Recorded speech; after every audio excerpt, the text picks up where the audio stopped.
एक बार गणेश जी ने पृथ्वी के सभी इंसानों की परीक्षा लेने का विचार किया। वे अपना रूप बदलकर पृथ्वी पर इधर उधर घूमने लगे। उन्होंने एक बालक का रूप बना लिया। एक हाथ में एक चम्मच में दूध ले लिया और दूसरे हाथ में एक चुटकी चावल के लिए और गली गली घूमने लगे। साथ ही साथ आवाज लगाते चल रहे थे, कोई मेरे लिए खीर बना दे, कोई मेरे लिए खीर बना दे। लोग उन पर हंस रहे थे। एक आदमी हंसते हुए बोला, अरे एक चुटकी चावल और एक चम्मच दूध से खीर बनाएगा, पागल हो गया है ये बालक। पर गणेश जी ने ये सुना और हल्के से मुस्कुरा दिए और आगे बढ़ गए। वह लगातार एक गांव के बाद दूसरे गांव की गलियों में इसी तरह चक्कर लगाते हुए पुकारते रहे, पर कोई खीर बनाने के लिए तैयार नहीं था। सुबह से शाम हो गई। गणेश जी गली गली लगातार घूमते रहे।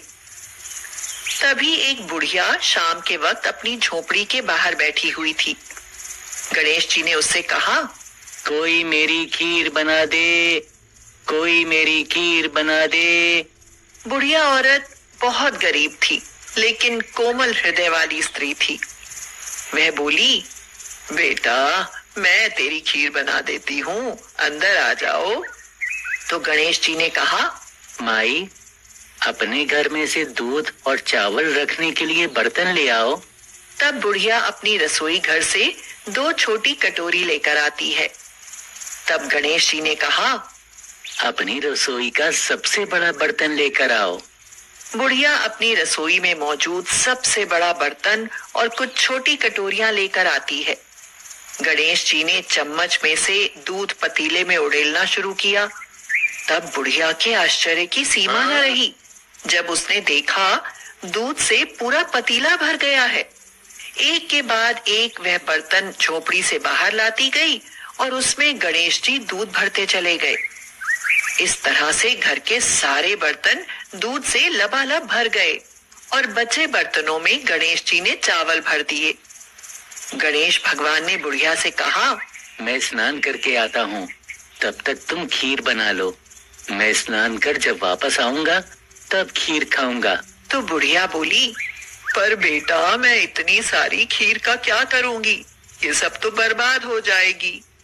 गणेश जी ने उससे कहा, क्यों ना आप सारे गांव को दावत दे दो।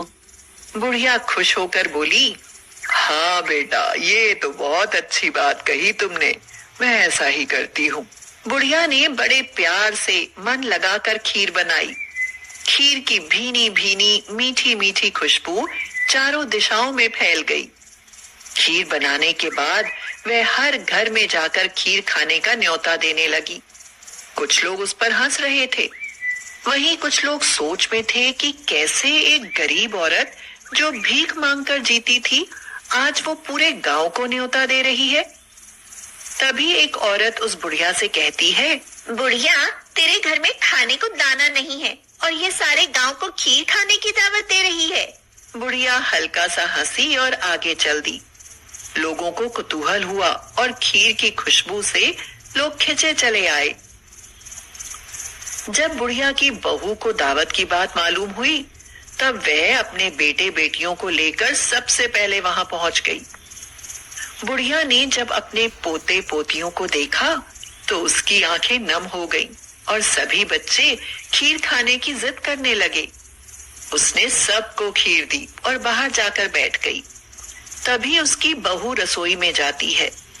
उसने खीर से भरे पतीलों को जब देखा तो उसके मुंह में पानी आ गया और वह खुद को खीर खाने से रोक न सकी।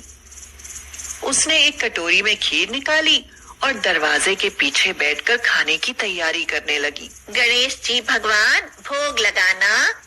इसी बीच एक छींटा गिर गई और गणपति जी को भोग लग गया और वो प्रसन्न हो गए। बुढ़िया ने देखा बालक वापस आ गया था। बुढ़िया ने उससे कहा, बेटा खीर तैयार है, भोग लगा लो। माँ भोग तो लग चुका है, मेरा पेट पूरी तरह से भर गया है, मैं तो तृप्त हो गया हूँ। माई तेरी बहू ने मेरा नाम लेकर एक गणेश जी भगवान भोग लगना ऐसा कहकर मुझे भोग लगाया। अब तू भी खा ले, अपने परिवार और गांव वालों को भी खिला दे। पर बेटा यह तो बहुत ज्यादा है, सबका पेट भर जाएगा, उसके बाद भी यह बच जाएगी। उस बची खीर का मैं क्या करूंगी? माँ, उस बची खीर को रात में अपने घर के चारों कोनों में रख देना। इतना कहकर गणेश जी अंतर ध्यान हो गए। जब सारा गांव जी भर कर खा चुका, तब भी सारी खीर बची हुई थी। बुढ़िया ने खीर से भरे बर्तनों को अपने घर के चारों तरफ रख दिया। रात शांति से बीत गई और जब सुबह आंखें खुली तो उसने देखा कि उसके खीर वाले पतीलों में खीर के स्थान पर सोने, हीरे, जवाहरात और मोती भर गए हैं। बुढ़िया ने बोला, एक समय था जब मेरे बेटे बहू ने मुझे घर से निकाल दिया था, तब मैं भीख मांग कर अपना जीवन गुजार रही थी, पर आज मैं बहुत खुश हूँ। मेरी सारी दरिद्रता दूर हो गई और अब मैं आराम से रहूंगी। मेरे तो सारे कष्ट दूर हो गए। हे गणेश भगवान, जैसे मुझ बूढ़ी को आपने सब कुछ दिया, वैसे ही सभी को दें। सभी